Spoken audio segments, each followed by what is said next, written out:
ഇന്ത്യക്കൊരാത്മാവുണ്ടെങ്കിൽ ഇന്നത് കൊച്ചി ഇടപ്പള്ളിയിലെ ആരതിയുടെ രൂപമായിരിക്കും. എനിക്കും അഭിമാനം. കാരണം ആ ഇടപ്പള്ളി ചങ്ങമ്പുഴ പാർക്കിലാണ് ഞാനും ജീവിക്കുന്നത്. സ്വന്തം അച്ഛൻ അക്രമികളുടെ വെടിയേറ്റ് കൺമുമ്പിൽ പിടഞ്ഞു വീണിട്ടും വികാരങ്ങൾക്കടിമപ്പെടാതെ, തളർന്നു വീഴാതെ, മതഭ്രാന്തന്മാർക്ക് രാജ്യത്തെ വിട്ടുകൊടുക്കാതെ പക്വതയുടെ പുറത്തു വന്ന ആ വാക്കുകൾ പലയാവർത്തി ഞാൻ കേട്ടു. മുസാഫിറും സമീറും സഹോദരങ്ങളായി എനിക്കടുത്ത് നിലയുറച്ചിരുന്നു. മോർച്ചറിയിൽ കൂട്ടിരുന്നു. കാശ്മീരിൽ വെച്ച് എൻ്റെ അച്ഛനെ എനിക്ക് നഷ്ടപ്പെട്ടപ്പോഴും അവിടെ നിന്ന് എനിക്ക് 2 സഹോദരന്മാരെ ലഭിച്ചു. ഒന്ന് നോക്കൂ, കലിമ ചൊല്ലാൻ പറഞ്ഞും പേര് ചോദിച്ചും ഭീകരർ ആളുകളെ വധിക്കാൻ തീരുമാനിച്ചതിന് പിറകിൽ ഈ നാടിൻ്റെ, നമ്മളുടെ രാജ്യത്തിൻ്റെ സാഹോദര്യം തകർക്കുക എന്ന ഒരൊറ്റ ആശയവും ആഗ്രഹവും മാത്രമേ ആ ഭ്രാന്തന്മാർക്കുണ്ടായിരുന്നുള്ളൂ.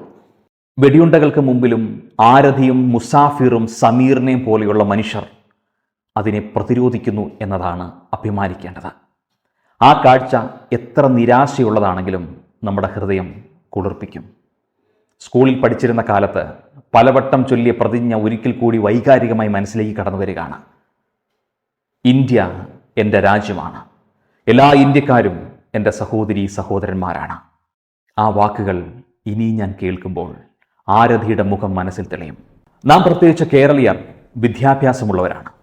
യുദ്ധമുണ്ടായാൽ അതവിടെയല്ലേ എന്ന് പറയരുത്. നമ്മളെ അത് ബാധിക്കില്ല എന്ന് കരുതരുത്. പട്ടിണി വരും, ജോലിയില്ലാതാവും, വിനോദങ്ങളില്ലാതാകും, നമ്മൾ നമ്മളെ തന്നെ പഴി പറഞ്ഞുകൊണ്ടിരിക്കും.